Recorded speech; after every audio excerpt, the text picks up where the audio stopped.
So, how would I fix the falling fertility rates? I have opinions on this. Basically, I think there are some prerequisites that need to be in place for the problem to effectively be solvable, because everything else compounds these prerequisites. So the first thing is that childcare just needs to be free. So from 9 months or 1 year, let's say 1 year onwards, there needs to be free childcare, and then free kindergarten, free education, and university needs to be free. So pretty much the model we have in the Nordic countries, some of Europe.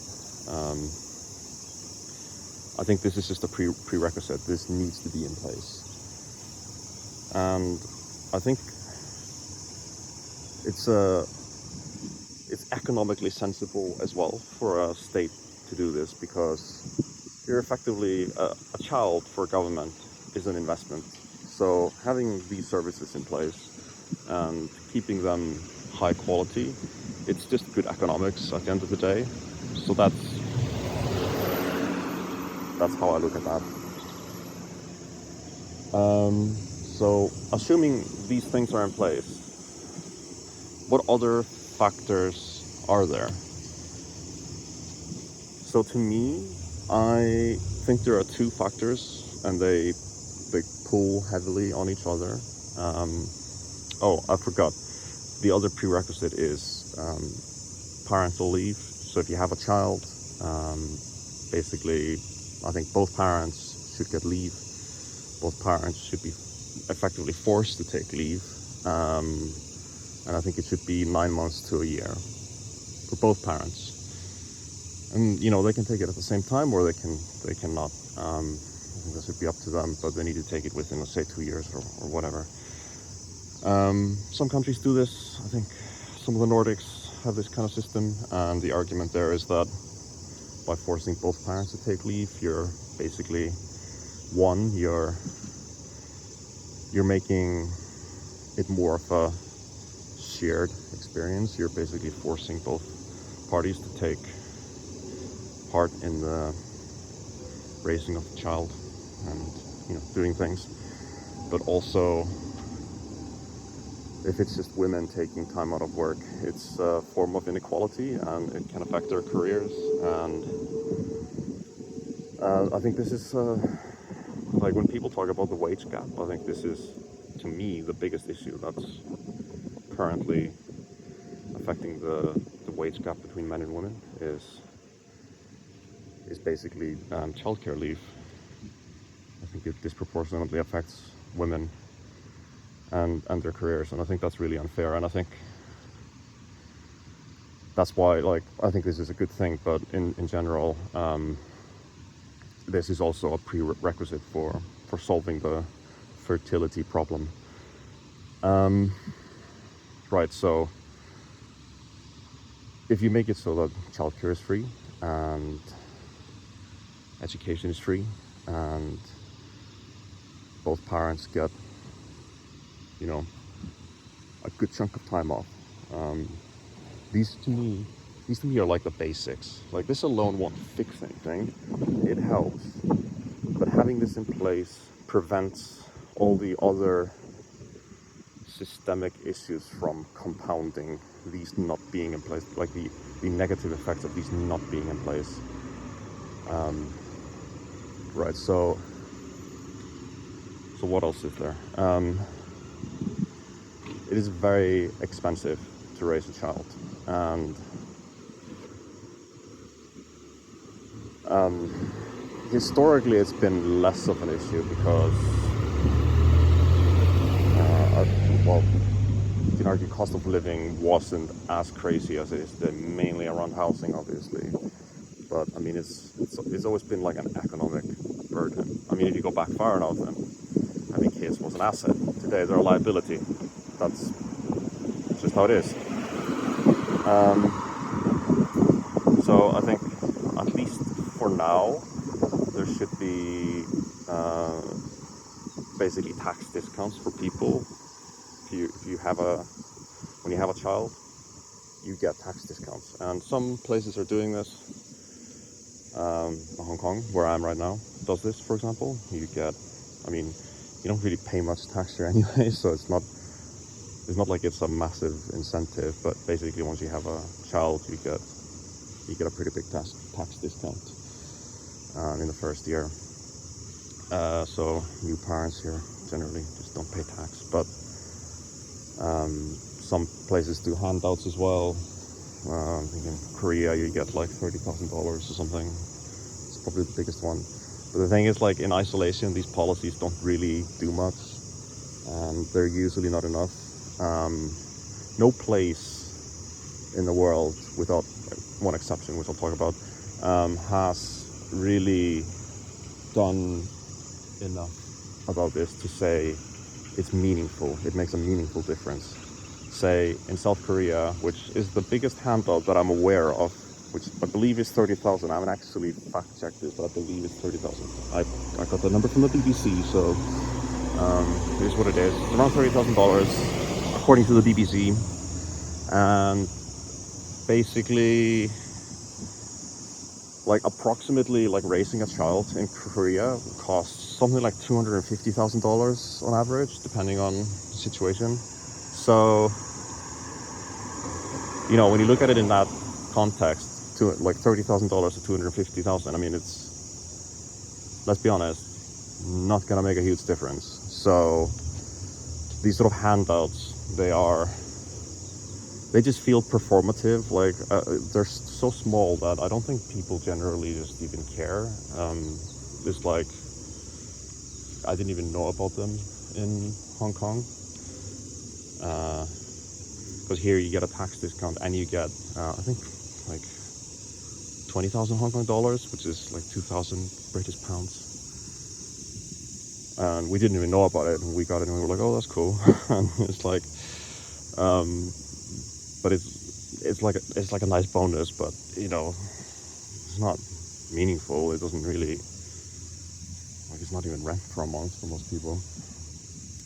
So these kind of cash handouts usually feel like they're performative. Tax discounts as well. And I did say there's one exception. I think that's Hungary. They've done way more. They've gone the furthest. They spent something like 5, I think at the peak it was 6% of GDP on basically childcare bonuses. And like, it was in many forms. I don't think their policies are perfect, but I'm not gonna go deep into that. But they went further than anyone else, and it did move the needle. And a lot of critics will say, oh, but they just like moved forward people who were waiting on having kids. But I don't really agree with that. I think they did move the needle. They're the only place that I know of that has really introduced policies like this and moved the needle.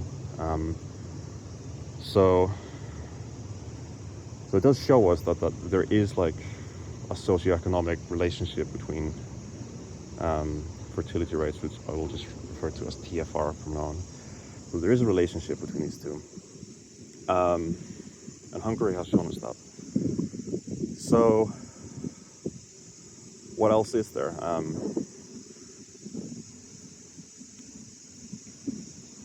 Basically, to me, it's a pull between two main factors. There's opportunity and there's housing. Right now, you have, like, housing is the main issue to me. Like, it's like, you fix housing, I think if you fix housing, you fix everything else. You fix the fertility, the TFR problem. You fix basically, like, most things to me are downstream from housing. So, and the reason I get very annoyed when people talk about this, let's say the fertility crisis or whatever you want to call it,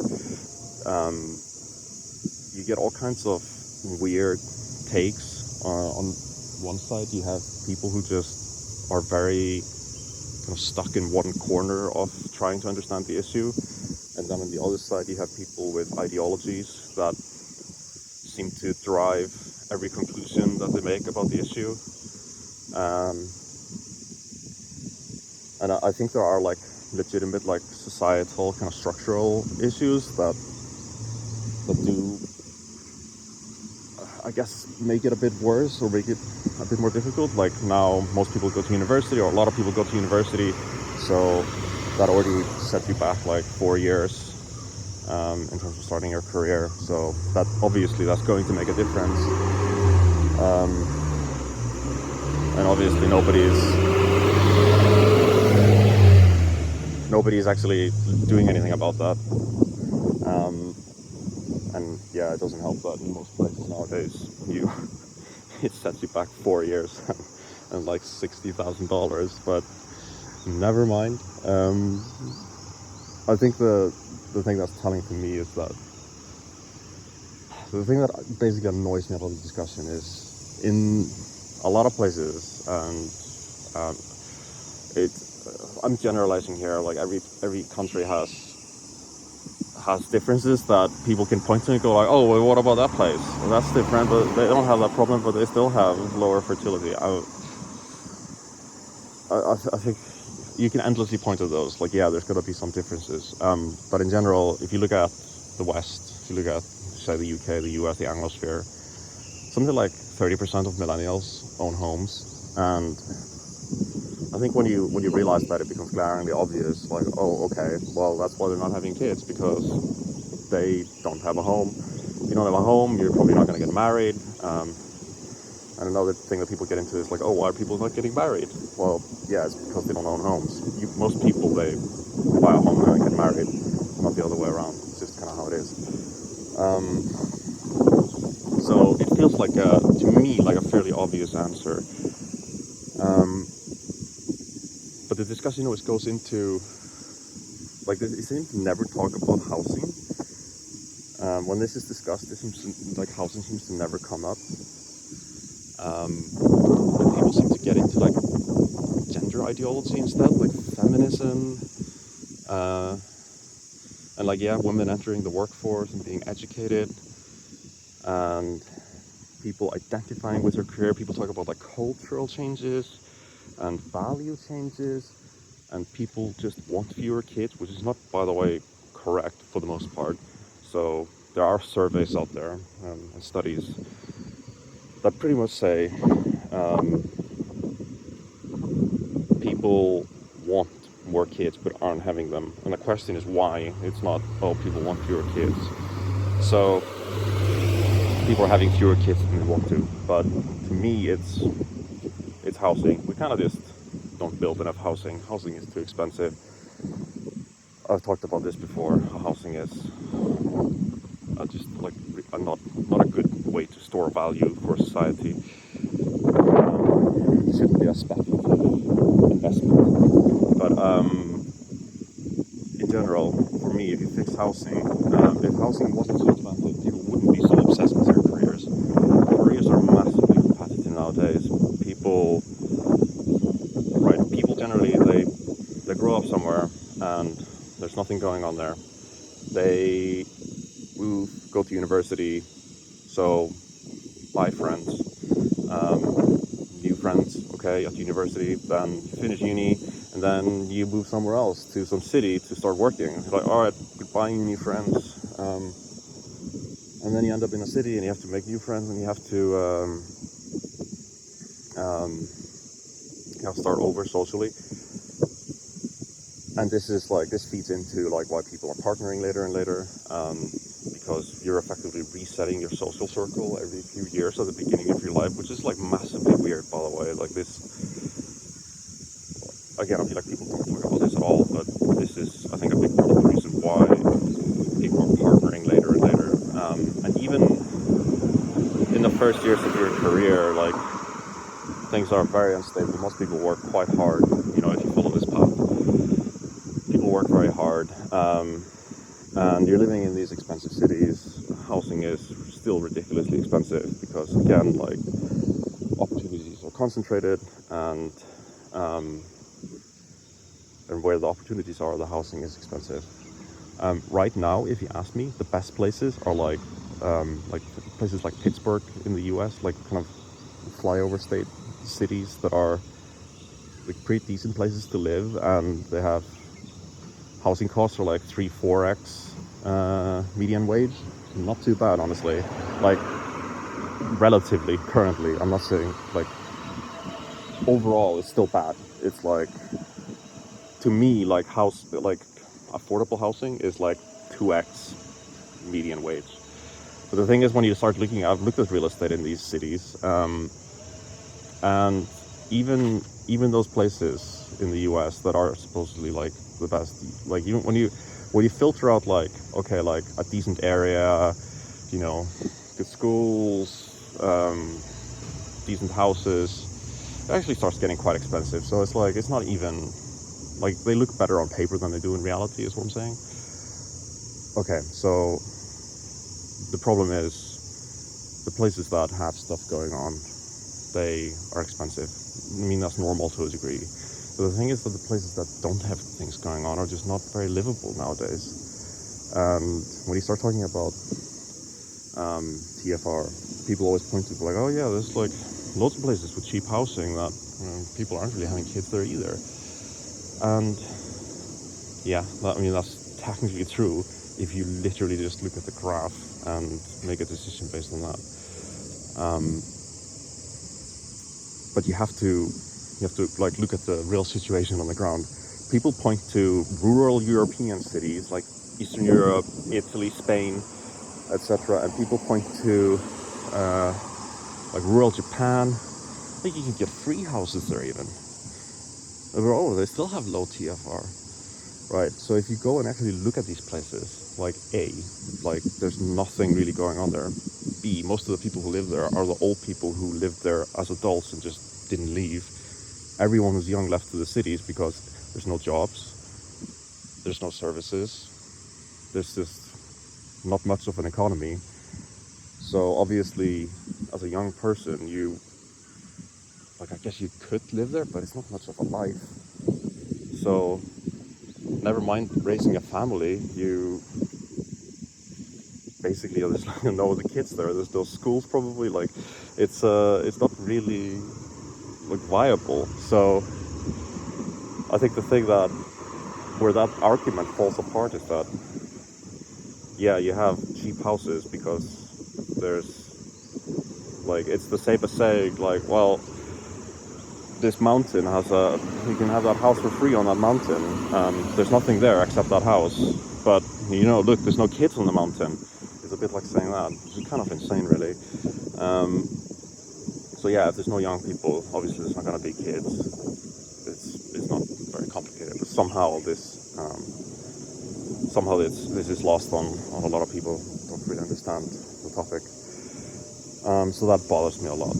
So I think there's like two levers there. Like, you fix housing. That's like the main thing. Just build housing, fix planning. Like building houses is not complicated. We've been doing this for years. I think, you could argue land is another issue. So we can start talking about land tax and stuff like that. But effectively, just build an absolute shit ton of housing and fix the supply problem. Fix housing being a speculative investment. Just make housing affordable. I think that will get you most of the way there. And the other thing is opportunity. And right now, opportunity is quite concentrated. And I think government's doing more to spread opportunity and not concentrate it as much is a thing that could help really fix that. But also like infrastructure can help with that, better transport, things like that. But yeah, there's no denying that the major cities in the world, yeah, they're the most expensive because they are economic centers with high-paying jobs and lots of opportunity. But in general, like, unless you're like a very high earner, people aren't really much better off than people living in the smaller cities. But anyway, it's basically like untangling that this massive concentration of opportunity and building more infrastructure and more housing. I think these are the real fixes. So to recap, this has gone on quite long. This is double my usual video length, but this is like a topic that I have a lot to say about, and I have not covered everything here. To recap, I think prerequisites are free childcare, free education, all the way through uni, shared parental leave for both parents. You need those in place. Tax discounts for parents. So basically, treat the child as an investment for the country, and don't make parents pay for it. Make society pay for it. They used to say it takes a village, and I think fix housing, and that's sort of everything. Everything that this is the housing theory or everything or whatever it's called, where it's basically this theory that like if you fix housing, like most of the problems in society go away. I think there's some truth to that, and this kind of plays on that, I suppose. Not that I don't think it's that clean and simple, but it will go a long way, let's say. But yeah, that's what I have to say on that. Thanks for listening. Bye bye.